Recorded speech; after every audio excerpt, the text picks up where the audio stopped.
नमस्कार, आप देख रहे हैं आज की बहस। आपके साथ मैं हूं जीनत सिद्दीकी। दिल्ली में G20 का सफल आयोजन संपन्न हो चुका है। G20 का सफल आयोजन देश के लिए गर्व की बात है। G20 समिट खत्म हो चुका है, लेकिन इस समिट पर क्रेडिट की सियासत अभी शुरू हुई है। हर राजनीतिक दल इस सफल आयोजन का श्रेय लेने में लगा हुआ है। G20 के इस कामयाब आयोजन पर केंद्र और दिल्ली सरकार आमने सामने है। बीजेपी वर्सेस आम आदमी पार्टी हो चुका है। दिल्ली की सुंदरता के लिए बीजेपी के नेता केंद्र सरकार की पीठ थपथपा रहे हैं।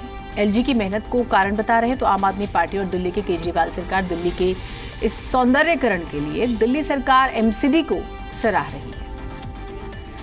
अब हम आज इसी पर बहस करने वाले हैं कि दिल्ली को दरअसल सुंदर बनाया किसने? केंद्र सरकार, दिल्ली सरकार, उपराज्यपाल। दिल्ली कब तक सुंदर रहेगी?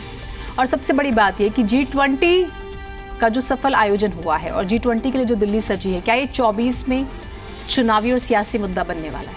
इसी पर चर्चा करेंगे। सब काम में जो दिल्ली सरकार ने किया है और एमसीडी ने किया है, जितना पैसा लगा है वो 2 करोड़ दिल्ली वालों के टैक्स का दिया हुआ पैसा है।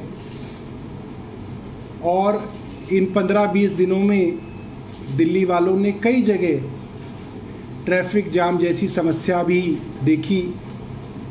और 3 दिनों तक जब ये उत्सव चला, ये बहुत मुश्किल होता है कि आपके शहर में उत्सव हो और आप घर में बैठे हों, मगर फिर भी दिल्ली वाले अपने मेहमानों के लिए, विदेशी मेहमानों के लिए दिल्ली में अपने घरों में रहे और उन्होंने इस पूरे के पूरे प्रोग्राम को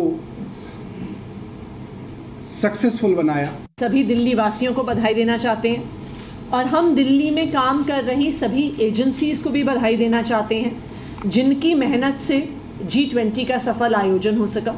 चाहे वो दिल्ली सरकार हो, चाहे वो एमसीडी हो, चाहे वो एनडीएमसी हो, चाहे वो दिल्ली पुलिस हो, सबकी मेहनत से G20 इतना सक्सेसफुल हुआ। दिल्ली एकदम दुल्हन की तरह सजी हुई थी अपने G20 के मेहमानों का स्वागत करने के लिए।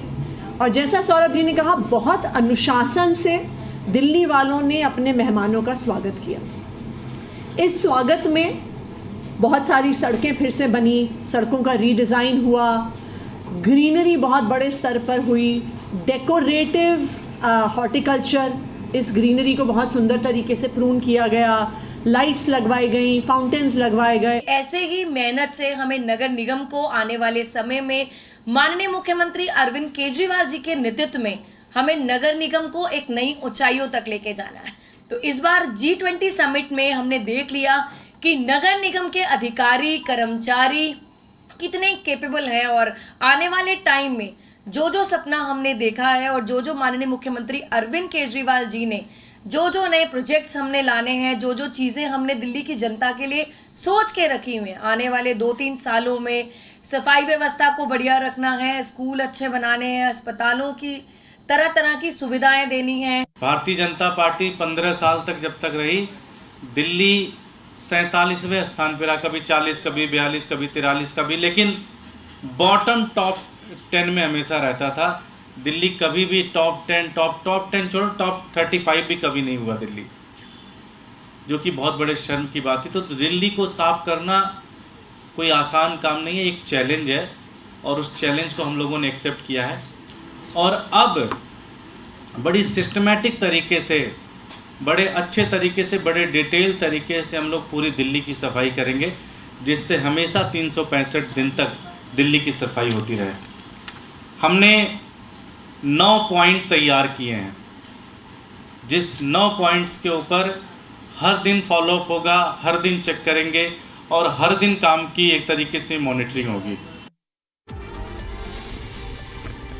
तो आम आदमी पार्टी के नेताओं को आप सुन रहे थे, यानी कि दिल्ली सरकार के नेताओं को आपने सुना, मंत्रियों को, एमसीडी की तरफ से भी आपने मेयर को सुना।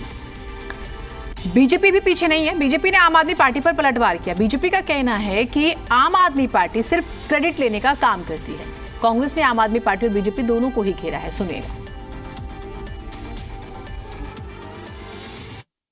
एक पार्टी है, एक सरकार है जो केवल श्रेय लेने में लगी रहती है। कोई इनसे पूछे कि दिल्ली में 8.5 पौने 9 वर्ष से इनकी सरकार है, पिछले 9 से 10 महीने से नगर निगम भी इनका है। अरे भाई, ये काम तो सब आपका करने का था। किस मुंह से कह रहे हैं कि हमने डेवलपमेंट किया? मेरा सौरभ भारद्वाज जी से, आतिशी जी से एक विनम्र निवेदन है, आप ये नौटंकीबाजी, श्रेय लेने की राजनीति करना छोड़िए। दिल्ली की जनता भली भांति जानती है कि ये सारा काम आपका करने का था, जो आपने वर्षों में नहीं किया। इसलिए इस वक्त दिल्ली के वर्तमान उपराज्यपाल को बहुत तेजी से G20 की तैयारियों में पिछले 6 महीने में, 7 महीने में वो सब करा के देना पड़ा। कोई दो राय नहीं है कि टैक्स पेयर्स के पैसे को जिस तरह से सड़कों में होर्डिंग के माध्यम से बहाया गया और G20 ना होकर ये मोदी 20 कर दिया गया, मुझे लगता है कि इसके आउटकम पर चर्चा होनी चाहिए। आज अब वो दोनों आपस में लड़ रहे हैं, क्रेडिट की होड़ हो रही है। क्रेडिट की होड़ नहीं होनी चाहिए। जिसने भी किया, देश का कार्यक्रम था, अच्छी बात थी, लेकिन अब ये बता दें दोनों मिलकर, वो जो भारत मंडपम में पानी भरा था वो आम आदमी पार्टी की वजह से भरा था या मोदी जी की सरकार की वजह से?